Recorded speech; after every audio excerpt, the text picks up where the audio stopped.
Assalaamu calaykum walaalay qaaliga ah waa idin salaamay meel kasta adduunka joogtiin waxaan idin rajeynayaa inaa caafimaad qabtiin waa walaashiin Hinda kanaalka igala socotiin waa Simply Hinda maanta waxaan idin la wadaagi rabaa xujo la igu soo xujeystay taasoo magaceeda ay tahay potato fingers ama baradho ama bataati fara loo ekeysiiyey xujadaasna waxaa igu soo xujeystay walaashay Lovely Channel 1 marka haddana waxaan u guda gelaynaa sidii aan u sameeyay aniga iyo waxyaabihii aan ka sameeyay waxa u horeeya u baahan tahayna waa bataati ama baradho oo si isla eg aan u soo jaray qiyaasta aan isticmaalayna waa 500 gram biyo qabow ku jiraan hadda cusbo yar aan ku daray kadibna waxaan ku darayaa qaando saliid ah waxay ka caawinaysaa inaysan isku dhedheegin hadhow markii qaboweyso waxaan isku soo noqonaynaa markii ay soo karkarto ee soo bislaato baradhada ama bataatiga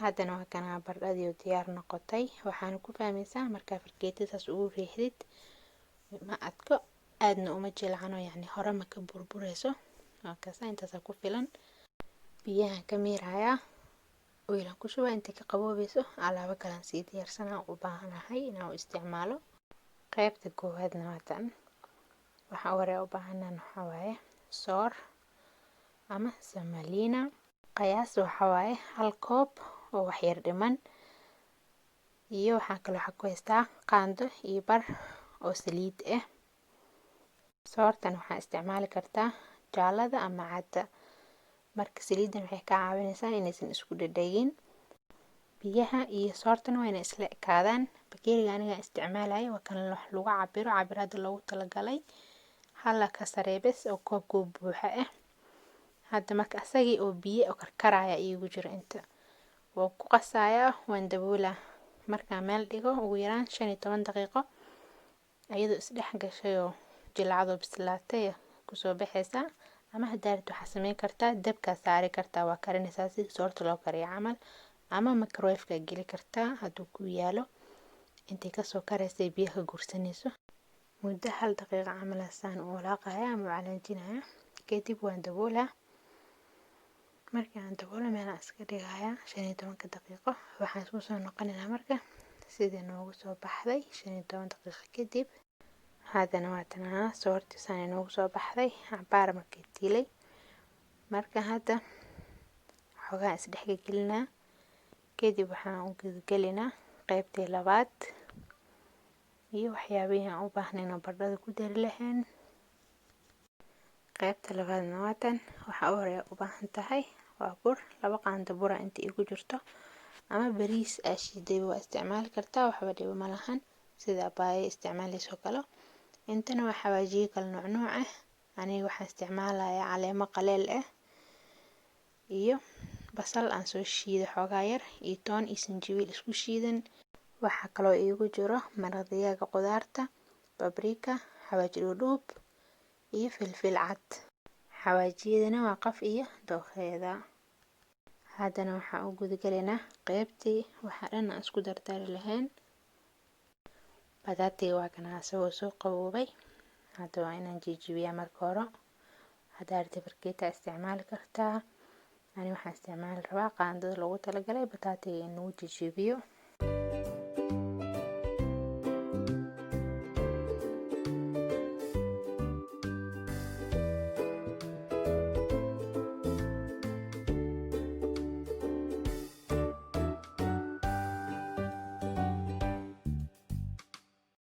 waxaa jiraan gabdha aan rabo inaan ku soo xujeysto aniga gabadha ugu horeysa magaceedana waa Ikran Lucky Channel gabadha ku xigta Mona Cooking and Beauty waxaa kaloo ku xigta Ubax Channel waxaa kaloo meesha ka maqneen Faaduma Kayton waxaan rajeynayaa haddii ay maqlaan ama ay arkaan codkayga inay ka soo jawaabaan waana xujo aad iyo aad u fudud waa bataati iyo soor ama bataati iyo bariis iyo ukun sida baaya u suubisay kala ani ukun ma isticmaalay saas darteed aan isticmaalaya soorta ama bariiska kaliya waa la isticmaali karaa iraada baay laakiin ma tijaabinin hadda waa kan bataatigii waan soo jijibiyay waxa u horeeyaan ku daraya waa soortii oo soo qabowday. Waxaa ku xigo xawaajiyadii kala nooc ahaayeen. waxaa kaloo ku daraya kadib labadii qaando oo burka ahayd. haddaad rabtid 2 qaando bariis shiidan oo ku darsan kartaa. wuxuu ka caawinayaa inuu qaleel noqdo. soortana waxay ka dhigaysaa xoogaa wax adag, yacni jileec isku dhacaya ma noqonayo hadhow markaa shiilaysid. sidii wuxuu noqonayaa asagoo la mariyay ukun iyo rootiga shiidan oo kale.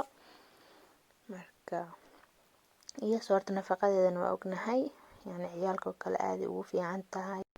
ani waxaan u bixiyayba nafaqo ukun la'aan ah, maxaa yeelay bataati iyo soor oo la shiilay, maasha allah, ma laga sheekeyn karaa ku dhadhankiisa ka daran hadhow.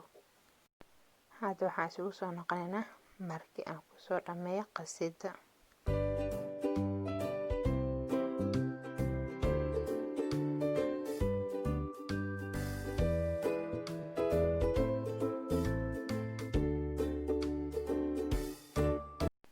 haddana waxaan maraynaa qaybta ugu dambeysa, qaybta ka horeysay. xagga waxaa ii yaala saxan eber ah. intan waxaan ku haystaa saliid oo gacanta inaan gashto aan ugu talagalay. haddana waxaan ku bilaabayaa inaan suubiyo xabadii ugu horeysay. saliidan gacanta soo gashtay, kuus yaraan soo qabsaday. daarta adiga marka hore waxaa sameyn kartaa kuusas badan oo yaryar ah. intaa samaysatid meel dhiganaysaa, laakiin aniga saana ay fudud inaan hal mar soo qabto oo kadib hadii wax igu ziyaadaan iska jaro. marka saana u suubiye xabadii ugu horeysay.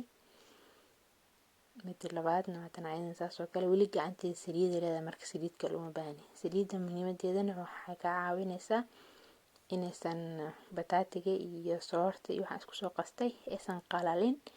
haddii ay qalalaan way kala jabayaan hadhow marka saliid ku ridayso kale. sidaa umaleynaya hadda waa ila fahanteen qaabka loo suubinayo.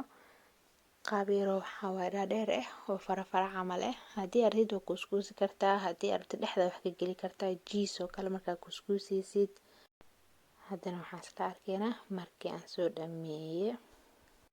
haddana waa kana marka dhowr xabo aan kasoo sameeyay. waxaan isku dayay inaan isla ekaysiiyo gacan bini'aadan suubiso. waxa marka way adkaanaysaa inay sidii tahay kusoo baxdo mid kasta mid kale oo la ekaado. haddana waxaan soo gaarnay qaybta ugu dambeysay.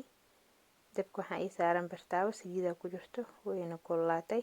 hadda waxaan ku bilaabayaa inaan ku rido bataatigii aan soo hagaajiyay. dabkan wuu dheer yahay, ma u baahno in dab badan ama inaad gaabisid oo soo sugtid, maxaa yeelay wax kasta way bisil yihiin, inuu gaduuto kaliya u baahan yahay. marka qaybta ugu horeysa idin tusinayaa sidii kusoo baxayso. kadib waxaan isla arkaynaa markii aan soo dhameeyo.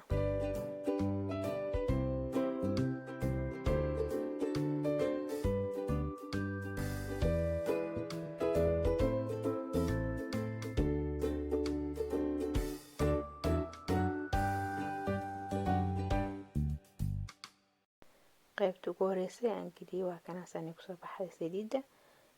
marka waa kana marka asagana soo dhamaaday. haddii ay tahay marka ugu horeysa aad soo booqanaysid kanaalkayga oo ku mahadsan tahay soo booqashadaada, fadlan subscribe ii saar. haddii aad hore igula joogtayna like iyo share iyo comment. waana mahadsantihiin.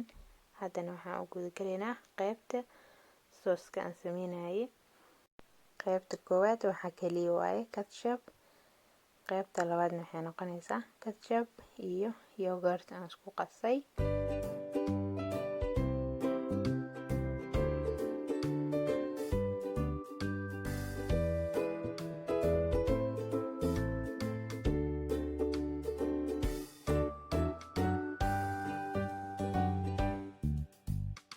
waa kana labadii soos oo diyaar ah oona aadka u fudud. haddana waa kana alaabtii oo dhan wada diyaar ah, maasha allah, lagama sheekeyn karo.